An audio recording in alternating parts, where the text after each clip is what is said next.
Hello viewers, আসসালামু আলাইকুম।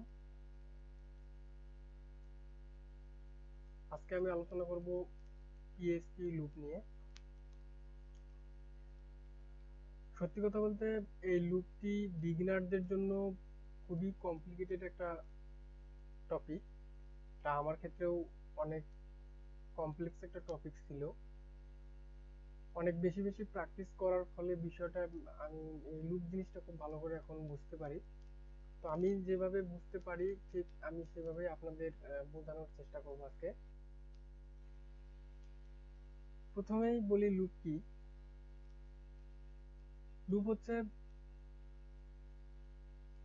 কোনো নির্দিষ্ট কোড ব্লককে রিপিট করার জন্য প্রোগ্রামিং এ লুপ ব্যবহার করা হয়। একটা লুপ কতবার রিপিট হবে সেটা নির্ভর করে লুপের ভিতরের শর্তের ওপর। এখন আমি এখানে যদি বলি, এই যে এখানে একটা স্টেটমেন্ট দেখতে পারতেছেন পিএইচপি, এখানে একটা স্টেটমেন্ট হচ্ছে ইকো করা হয়েছে বাংলাদেশকে। আমি যদি বলি এই বাংলাদেশ সংখ্যাটাকে আমি 5 বার প্রিন্ট করাবো, 5 বার দেখাবো, তাহলে অবশ্যই আমাকে 5 বার ইকো করতে হবে। কিন্তু আমি যদি লুপ ব্যবহার করে একটা শর্ত দিয়ে দিই, তাহলে শর্তের মধ্যে যদি আমি কতবার প্রিন্ট করাবো এই রিপিটটা যদি বলে দেই 5 বার, 10 বার, 20 বার, তাহলে আমি যত দেব ঠিক ততবারই ইকোটা প্রিন্ট হবে। এটি হচ্ছে লুপের কাজ। লুপের প্রধান কাজ হচ্ছে রিপিট করানো। বারবার আমরা যখন কোনো একটা কাজ বারবার করি, সেই কাজটাকে বারবার না করে আমরা লুপের মাধ্যমে কাজটি খুব সহজেই করতে পারি। এই জন্যই মূলত লুপ ব্যবহার করা হয়ে থাকে। এখন এখানে একটা ফর লুপের ফর লুপ এখানে দেখতে পারতেছেন। এই ফর লুপের মধ্যে এখানে অংশ দেখতে পারতেছেন, এখানে একটা, তারপরে এখানে একটা, তারপরে শেষে একটা। এই ফর লুপের প্যারেনথেসিসের মধ্যে এই তিনটি পার্ট, এই ফর লুপের এই তিনটি পার্ট ভালো করে বুঝলেই তাহলে আমরা সব লুপ সম্পর্কে ভালো করে বুঝতে পারবো। এখানে ভেরিয়েবল আই দেখতে পারতেছেন। ভেরিয়েবল আই হচ্ছে একটা ইনিশিয়াল ভেরিয়েবল, মানে এই পার্টটা হচ্ছে ইনিশিয়াল পার্ট, আর এটা হচ্ছে ইনিশিয়াল ভেরিয়েবল। এই ইনিশিয়াল পার্ট, এখানে এই পার্টের কাজ হচ্ছে এখানে কত থেকে শুরু হবে। এখানে যদি 0 থেকে শুরু হয়, তাহলে লুপ কি করবে, 0 থেকেই ওর কাজ শুরু করে দেবে। সেটা কিসের উপর ভিত্তি করে, আমি লুপের সংজ্ঞায় বলে দিয়েছি যে একটা লুপ কতবার রিপিট হবে সেটা নির্ভর করে লুপের ভিতরে শর্তের উপর। এই লুপটি কতবার রিপিট হবে সেটি এই যে মাঝের যে অংশটি, এই এটাকে বলা হয় কন্ডিশন পার্ট। এই কন্ডিশন পার্টের উপর ভিত্তি করে এটা হবে। এখন এই কন্ডিশন পার্টে বলে দিতে হবে আমাদের লুপটা কতবার রিপিট হবে। এখানে বলে দেওয়া আছে 10 বার, আর এখানে আই এর ভ্যালু দেওয়া আছে 0। তার মানে হচ্ছে আই এর ভ্যালু 0, আর আই এর কন্ডিশনটা এখানে দেওয়া আছে এইভাবে যে আই যদি 10-এর চেয়ে ছোট হয় অথবা আই যদি সমান হয়, 10-এর সমান হয়, তাহলেই কিন্তু কাজ করবে, এই শর্ত কাজ করবে।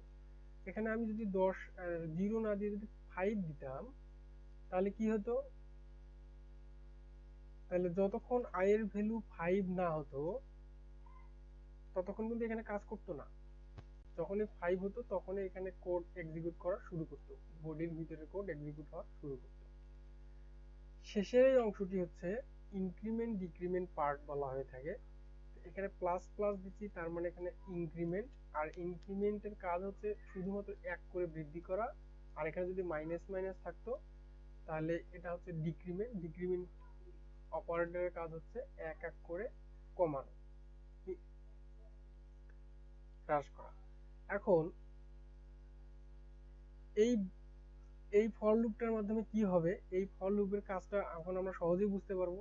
কি, প্রথমে ইনিশিয়াল, প্রথমে আই এর ভ্যালু দেওয়া আছে 0, তার মানে 0 থেকে শুরু হবে।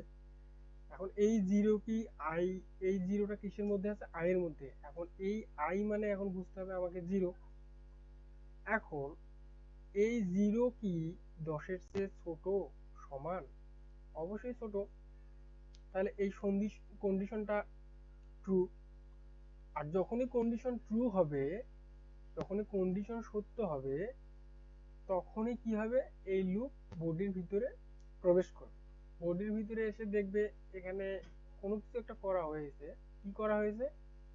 বাংলাদেশ নামের একটা স্ট্রিংকে প্রিন্ট করানো হয়েছে ইকো মেথডের মাধ্যমে। এই প্রিন্ট করাবে একবার। আচ্ছা, আমি আরো যদি ভালো করে বুঝাই, তাহলে এখানে আমি বোঝাবো।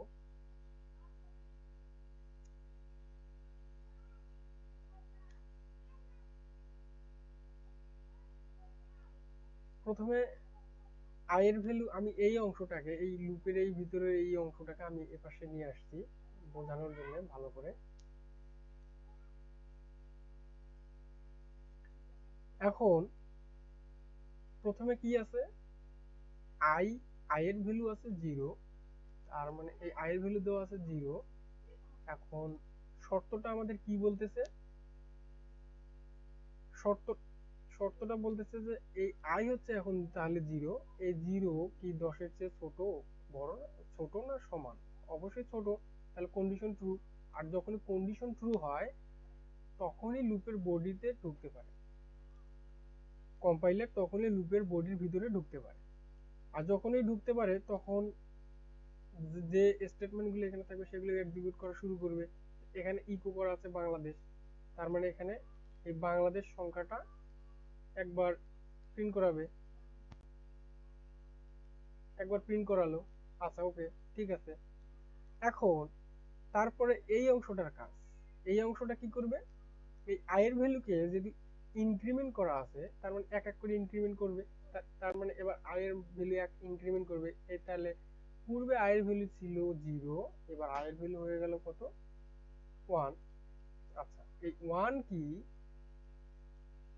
এই 1 আয়ের ভ্যালু হয়ে গেল 1, তার মানে এখানে আয়ের ভ্যালু হয়ে গেল 1। আচ্ছা, এই 1 কি 10-এর চেয়ে ছোট? অবশ্যই ছোট। তাহলে আবার কন্ডিশন ট্রু, আবার বডিতে ঢুকবে, বডিতে ঢুকে দেখবে আবার বাংলাদেশ ইকো দিয়ে প্রিন্ট করানো আছে। তাহলে কি হবে, এই বাংলাদেশ সংখ্যাটা, বাংলাদেশ স্ট্রিংটা আরেকবার প্রিন্ট করাবে, আরেকবার করা হলো।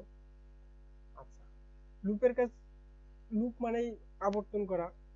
লুপ কি করবে, আবার আবর্তন করে এখানে যাবে, এখানে গিয়ে আবার দেখবে যে আয়ের ভ্যালু একবার ইনক্রিমেন্ট করা আছে, ইনক্রিমেন্ট করবে।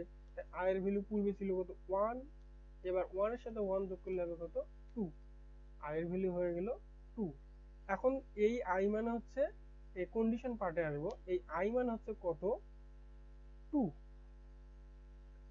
আচ্ছা, এই 2টা আসবে কোথায়? এখানে 2 হয়ে গেল, তার মানে এই আই মানে 2। এই আই 2টা 10-এর চেয়ে অবশ্যই ছোট, আবারও কন্ডিশন ট্রু। তাহলে কি হবে, আবার বডির ভিতরে ঢুকবে লুপ। বডির ভিতরে ঢোকার পর আবার কি হবে, আবার বাংলাদেশ একবার প্রিন্ট করা আছে, একবার প্রিন্ট করাবে।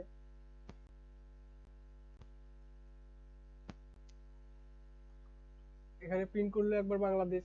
ওকে, এখন লুপ কি করবে, আবার এখানে যাবে, গিয়ে দেখবে আয়ের ভ্যালু আবার ইনক্রিমেন্ট করতে হবে। আবার এক ইনক্রিমেন্ট করলো, আগের ভ্যালু ছিল কত? 2, এবার ইনক্রিমেন্ট এক যোগ করলে কত হবে? 3। তার মানে এখানে আয়ের ভ্যালু হয়ে গেল 3। এই 3 কি, 3 হচ্ছে আই, এই আই মানে এখন 3। তার মানে এই আই কি 10-এর চেয়ে ছোট? অবশ্যই। আই যেহেতু 3 10-এর চেয়ে ছোট, আবার কন্ডিশন ট্রু, আবার ঢুকবে এখানে। এখানে যখন আসবে, তখন আবার কি হবে, বাংলাদেশ আবার আরেকবার প্রিন্ট করাবে। এভাবে এখানে দেওয়া আছে 10, এভাবে এরকম করে কয়বার প্রিন্ট করাবে?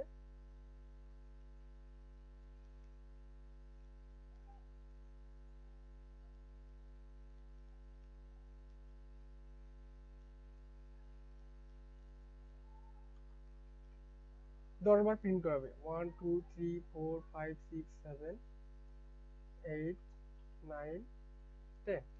এখন আয়ের ভ্যালু যখন এখানে 10 হবে, 10 আর 10 এর চেয়ে ছোট নয়, কিন্তু 10 আর 10 সমান। এখানে যেহেতু আমি ইকুয়াল দিয়েছি, অবশ্যই ট্রু।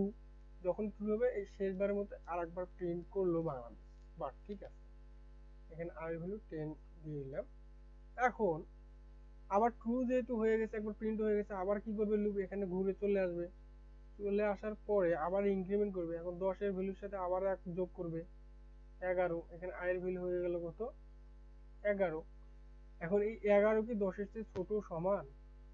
অবশ্যই না, এবার ফলস। আর যখন এই লুপ ফলস হয় তখন কি হয়, লুপ আর বডির ভিতরে ঢুকতে পারে না, এই লুপের বাইরে তখন কম্পাইল চলে আসে, লুপের বাইরে চলে আসার পরে যে স্টেটমেন্ট যে কোড থাকবে সেগুলো এক্সিকিউট করা শুরু করবে।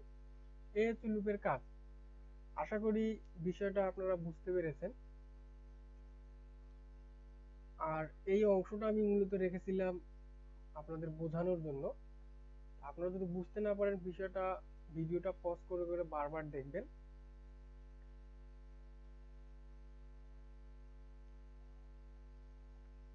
এখন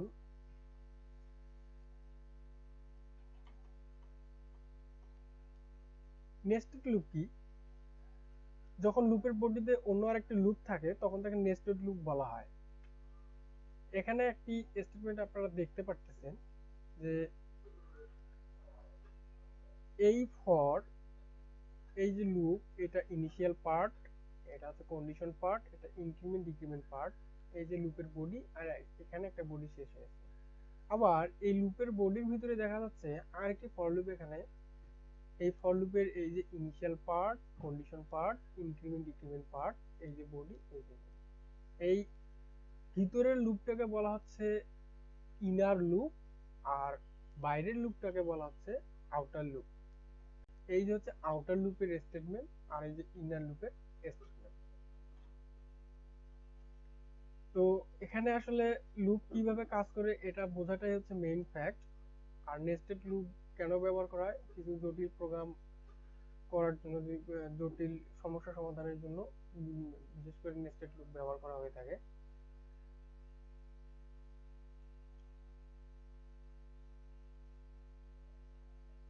এ পর্যন্তই। এরপরে আমি সরাসরি প্রোগ্রামে মানে লুপ কোড করে দেখাবো ইনশাল্লাহ। সে পর্যন্ত আপনারা সবাই সুস্থ থাকবেন, ভালো থাকবেন। আসসালামু আলাইকুম।